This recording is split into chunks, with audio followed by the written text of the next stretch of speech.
Hoje a presença do doutor em farmacologia, professor de farmacologia, Tiago de Melo Costa Pereira. A gente dá sequência a uma conversa iniciada na nossa edição de ontem. Esse programa também poderia se chamar Tudo que você sempre quis perguntar sobre remédio e sempre ficou com vergonha de perguntar ao seu médico. Mas nós vamos oferecer outros tipos de abordagem nessa conversa que o Tiago é um especialista. Tiago, você falou ontem de interações inconvenientes de álcool com antibióticos e redução de efetividade do fármaco, né? Uhum. Quais as outras interações inconvenientes ou nocivas do álcool com outro tipo de fármacos? Muito comum, que é sonegada por muitos anos no Brasil, é o uso de um famoso anti-ressaca que existe na farmácia. Engove. É, o Engove. O Engove contém ácido acetil salicílico, mepiramina e cafeína, e um antiácido. Quando que as pessoas usam AS durante o dia? Geralmente, a sugestão é de usar após a refeição, porque ele causa agressão gástrica. Aí o estômago está forrado. E aí diminui essa chance de interação. Faz sentido. Vai, né? Agora, geralmente a pessoa toma Engove antes, bebe e o Engove depois. Então ele lesa antes, durante e depois o quadro. Eu conheço casos, já convivi com situações de pacientes terem hemorragias graves digestivas, sangramento digestivo alto, por conta dessa associação comum nos finais de semana, achando que o Engove atua como um escudo. Então aqui é uma interação relevante, porque é de venda livre esse medicamento, e o AS pode então potencializar as lesões no estômago. Algum jovem pode estar me assistindo e falar, pô, mas isso nunca aconteceu comigo. Mas é a primeira vez que você tem 18 anos, tem 19, tem 20. É bom lembrar que o estômago ele é revestido por um muco, é um tipo de gel, mediado também por produção de bicarbonato, e existe essa proteção mantida. O Engove diminui essa produção. E o álcool por si só também é um removedor desse muco. Então, as lesões vão acontecendo a longo prazo. Você sabe que me ocorreu agora uma pergunta que não tem nada a ver com o propósito da nossa entrevista. Uhum. Você já ouviu falar alguma coisa a respeito dos efeitos do glúten, da proteína do glúten nos dutos? No intestino. Eu sou um pouco cauteloso com essa história do glúten, porque de fato existe o problema da intolerância à proteína do glúten. Não, isso é uma coisa, o celíaco, eu né? sou paciente celíaco, mas que existe uma supervalorização exagerada desse processo. De fato, algumas pessoas têm respostas inflamatórias, aumenta-se a chance da translocação bacteriana de acordo com a resposta inflamatória ao glúten, mas isso tem que ser olhado caso a caso.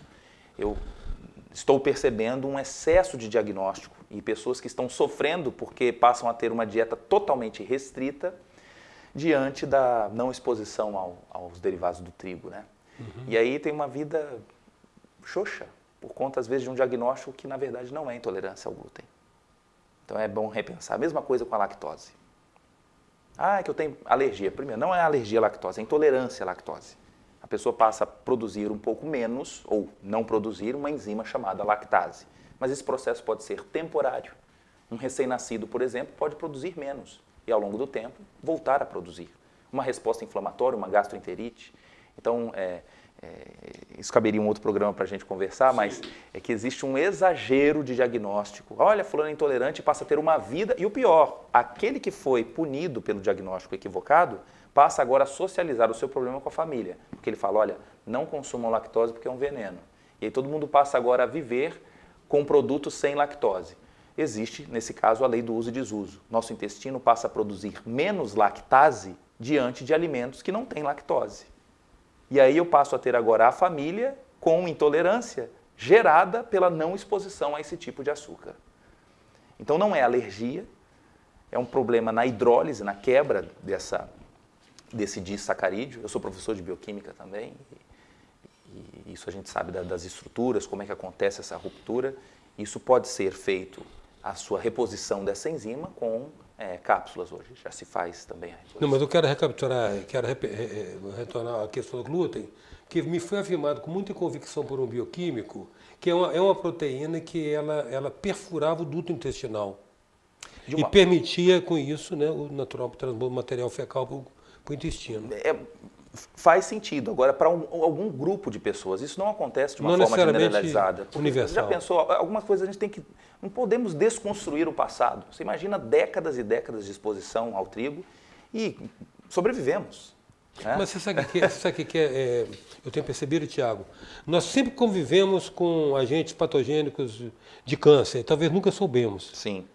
Talvez nunca soubemos. É verdade. Então, até então, o que a gente não sabe não existe pra gente, né? Sim, é verdade. O preço da ignorância, né? É de fato. O preço é o conforto, às vezes. Opa! Né? É importantíssimo o que você está falando. Por exemplo, em relação ao intestino, a gente sabe que a microbiota intestinal é fundamental para manter um eixo, uma conexão entre intestino e cérebro. Cérebro, sabe? Realizamos aqui em Vitória... É citado como segundo cérebro, né? Com a microbiota, a gente estuda o kefir. Kefir. Fazemos estudo aqui, somos pioneiros no Brasil em relação a estudos de doenças cardiovasculares e neurodegenerativas sobre o kefir. E quais as conclusões? Reduz pressão arterial, diminui a formação de placas de ateroma, o kefir, o uso diário, o kefir fermentado, né? Aquele que a gente coloca no leite, depois coloca na geladeira, espera mais 24 horas. Sim. Submetemos os estudos para a Bélgica e fizemos análise das proteínas presentes no kefir. E deste último lote, nós identificamos uma substância, pasme, que reduz a pressão arterial semelhante ao captopril, que é o principal antihipertensivo vendido no mundo desde a década de 80. Publicamos esse trabalho agora em janeiro, aqui, realizado no Espírito Santo. Grande parte desse estudo. A presença hoje do doutor em farmacologia, professor de farmacologia, Tiago de Mello Costa Pereira. A gente volta já.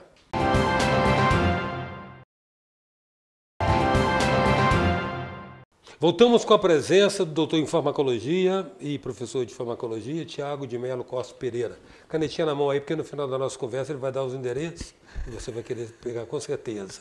Tiago, vamos falar, nós falamos a respeito de interações e nós falamos a respeito de anti-inflamatórios, as interações possíveis que ocorram com a prescrição de algum anti-inflamatório ou com a automedicação. O que pode acontecer? Os anti-inflamatórios convencionais inibem uma substância que é de origem lipídica, uma gordura, chamada prostaglandina. Todos nós produzimos essas prostaglandinas que têm funções importantes no corpo humano, mas elas também, quando produzidas em excesso, aumentam a chance de dor e aumenta a resposta inflamatória. Pois bem, nós temos uma classe enorme de representantes de anti-inflamatórios no nosso país. Quem aqui nunca ouviu falar em nimesulida, diclofenaco de sódio, diclofenaco de potássio, naproxeno, cetorolaco, ibuprofeno? O ponto é que às vezes as prescrições feitas por um dentista não são compartilhadas por outro que é o cardiologista, que é o ortopedista, e o paciente está fazendo uso de 3 ou 4 anti-inflamatórios associados, porque um não pergunta para o outro o que foi usado, ou então o paciente não fala. Então olha a importância na consulta de revelar: faço uso de tais medicamentos, porque às vezes fica com receio do médico, entre aspas, brigar, porque está tomando sozinho e não sabe, né, o que está acontecendo. É a caixa que sobrou da consulta anterior, do filho, do pai, lá funcionou para a dor, ele também está tomando. Associações que são chamadas geralmente com a terminação de lax, Tandrilax, Mioflex, Dorflex, que dá uma ideia então de flexibilidade, mas a maioria deles contém anti-inflamatórios. No caso do Dorflex contém dipirona, você pode conferir lá, está escrito dipirona sódica. Mas o restante contém diclofenaco de sódio, contém junto paracetamol. E às vezes traz uma ideia de que, mas a dor ainda continua, então deixa eu tomar mais um para associar. E aí vem alguns problemas. Primeiro, de origem renal. A função renal é prejudicada durante o uso de anti-inflamatórios, qualquer um deles. Então a função renal prejudicada pode combinar com o quê? Por exemplo, com aumento de pressão arterial. E lembrando que o parênquima renal, a estrutura renal, não se regenera. À medida que o tempo passa, a nossa função renal normalmente vai reduzindo. Então, este quadro do uso abusivo de anti-inflamatórios é um alerta ainda maior para os nossos idosos. Exemplo, um idoso obeso, ele não faz mais exercício porque tem muita dor nos joelhos. A gente vive num ambiente maravilhoso nessa praia de Vila Velha, que a gente pode estimular a prática da hidroginástica, né, exercícios de baixo impacto, mas as pessoas preferem o quê? Tomar um anti-inflamatório todos os dias por causa da dor. E ela está agora cavando um buraco grave. Nós temos um grande número de pacientes que fazem hemodiálise, não somente porque tem pressão alta ou tem diabetes, mas por causa do uso abusivo de anti-inflamatórios. Todos eles, a longo prazo, comprometem a função renal. E a dor de cabeça é um sintoma de pressão alta? Não. Existem alguns casos de encefalopatias graves que pode ser um sinal, mas o normal é a dor aumentar a pressão arterial. É comum o brasileiro querer usar o valor pressão como algo palpável. Porque quando eu falo, tua pressão está alta, você fala, cadê? Já notou? Uhum. Então, geralmente, a dor no dente, você tenta localizar. A dor no joelho, tenta localizar. Mas quando eu falo pressão alta, eu falo, cadê? Então, a gente procura alguma coisa e a gente se apega demais ao número. Me apego demais. Mas o controle da pressão arterial, ele é feito segundo a segundo. Quem controla? 2 sistemas. Bomba, coração e artéria, principalmente. Veia, de uma forma indireta. Uhum. Mas, se eu agora coloco você para fazer exercício, a bomba aumenta a força. Normalmente, a sua pressão arterial sistólica vai aumentar. Sim. Isso é normal. Numa resposta de dor, a dor aumenta o que a gente chama de sistema nervoso simpático. E o simpático, ele controla a frequência cardíaca. Aumenta também a resistência do vaso. E, naturalmente, qualquer resposta dolorosa tende a incrementar os valores de pressão arterial. É por isso que muitos pacientes, quando chegam a um pronto-socorro e o médico trata ele com dipirona e dentro de meia hora a pressão dele cai, eu não posso interpretar que a dipirona é um antihipertensivo. A dipirona, ao diminuir a dor, reduziu a pressão arterial. Por que é importante essa tua pergunta? Porque muita gente focando na pressão está sonegando um problema prévio. Essa dor é de que origem? Pode ser de inserção muscular, pode ser de uma resposta inflamatória grave que está sendo sonegada e a pessoa pensando apenas no fator pressão, que é a consequência e não a causa do distúrbio. E outro alerta, ninguém sente que a pressão está alta. Para sentir que a pressão está alta, tem que fazer o uso do esfigmomanômetro, que é uma técnica que já se usa há mais de 100 anos. Tiago, nós temos agora mais uma pergunta e depois eu quero um tempinho mínimo para você deixar para os nossos telespectadores o endereço onde encontra seus conteúdos. Uhum. A questão da gestante e o uso de medicamentos, principalmente analgésicos. Deve-se ter muita cautela com a gestante. Em cada trimestre existe uma restrição grave. Não se pode fazer automedicações, principalmente no primeiro trimestre, por conta própria, por conta da má formação fetal. Essa fase é muito detalhada. O uso, por exemplo, de um antihipertensivo clássico, captopril, para uma gestante pode causar má formação fetal. Analgésicos simples, como o ibuprofeno, pode antecipar o parto. Pode causar chance de aumento da pressão arterial ou hipertensão pulmonar. O famoso uso do Alivium, ibuprofeno, pode trazer esse prejuízo. Então, gestantes com dor, procure o seu obstetra, procure a pediatra, quem está fazendo o atendimento, o ginecologista, para que não haja chance de uma intoxicação, ainda que seja uma dose terapêutica. Nessa fase, nós estamos diante de um exemplo que é uma interação medicamentosa. Status fisiológico com o tipo de medicamento a ser utilizado. E uma coisa é a gestante, outra coisa é o... Completamente diferente. Ali não são apenas 2 pessoas juntas, não. O contexto é muito diferente e, às vezes, por causa de um detalhe, a gente tem consequências que são levadas ao longo da vida. Trágicas. Trágicas.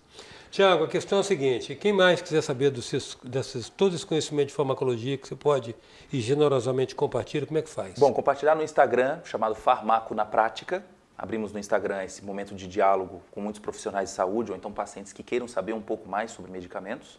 Eu tenho também no YouTube um canal chamado Farmacologia Depois dos 30, onde ali também eu tiro algumas dúvidas a respeito de medicamentos, perguntas básicas, por exemplo, por que tomar simvastatina à noite? Sempre o médico passa lá para mim tomar depois do jantar, mas por que isso funciona? Eu explico isso em 5 minutos. Como é que funciona o azulzinho? Está lá e a gente confere isso rapidamente através de uma forma contextualizada e dinâmica. Agradeço muito, Tiago, mesmo a sua presença, foi uma alegria tê-lo aqui, compartilhando conosco informações tão importantes, tão fundamentais. Obrigado, prazer. Hoje nós tivemos uma presença do doutor em farmacologia, Tiago de Melo Costa Pereira. Até já.